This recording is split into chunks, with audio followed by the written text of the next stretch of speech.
பேரறிஞர் அண்ணாவினுடைய பிறந்த நாளை ஒட்டி அண்ணாவின் பெயரை, அண்ணாவினுடைய திருப்பெயரை அனைத்திந்திய அண்ணா திராவிட முன்னேற்றக் கழகத்துடைய கொடியிலே தாங்கியிருக்கக்கூடிய, அண்ணாவின் வழி நடக்கக்கூடிய இயக்கம் அனைத்திந்திய அண்ணா திராவிட முன்னேற்றக் கழக இயக்கம். இன்றைக்கும் பெருந்தகை பேரறிஞர் அண்ணாவினுடைய புகழை போற்றி கொண்டாடக்கூடிய வகையில் தமிழ்நாடு முழுக்க கழகத்துடைய பொதுச் செயலாளர் எடப்பாடியார் அவர்களுடைய ஆணைக்கிணங்க அண்ணாவினுடைய பிறந்த நாளை மிக எழுச்சியோடு இந்த இயக்கம் கொண்டாடி கொண்டிருக்கிறது. அடுத்த ஆண்டு பேரறிஞர் அண்ணாவினுடைய பிறந்த நாளை கொண்டாடக்கூடிய இதே சூழலில் அனைத்திந்திய அண்ணா திராவிட முன்னேற்றக் கழகத்துடைய ஆட்சி தமிழ்நாட்டில் கோட்டை கொத்தளத்தில் அமையும். அதற்கு காரணம் சொல்லுங்கள்.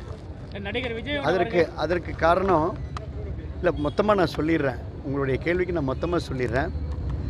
அனைத்திந்திய அண்ணா திராவிட முன்னேற்றக் கழக இயக்கம் பல்வேறு காலகட்டங்களில் பல்வேறு இது போன்ற பல்வேறு எல்லா சோதனைகளையும் தாண்டி அந்த சோதனைகளை எல்லாம் சாதனைகளாக்கி சரித்திரங்களாக்கிய ஒரு மாபெரும் கற்பகதரு விருட்ச மரமாகிய இயக்கம், மக்களுக்கு சேவையாற்றக்கூடிய இயக்கம். நான் ஏற்கனவே சொல்லிக்கிறேன், மக்கள் நேசிக்கின்ற இயக்கம், மக்களை நேசிக்கின்ற இயக்கம் அதிமுக.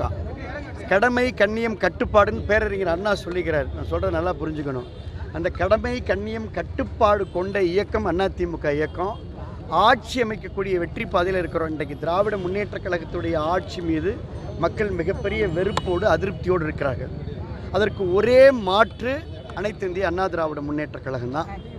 அனைத்திந்திய அண்ணா திராவிட முன்னேற்றக் கழகம் அண்ணன் எடப்பாடியார் தலைமையில் 26 ஆட்சி அமைக்கும் என்பதை உங்களுக்கு நான் ஒரே கருத்து தான் சொல்கிறேன். எடப்பாடியார் தலைமையில் அனைத்திந்திய அண்ணா திராவிட முன்னேற்றக் கழகத்துடைய கூட்டணி 26 ஆட்சி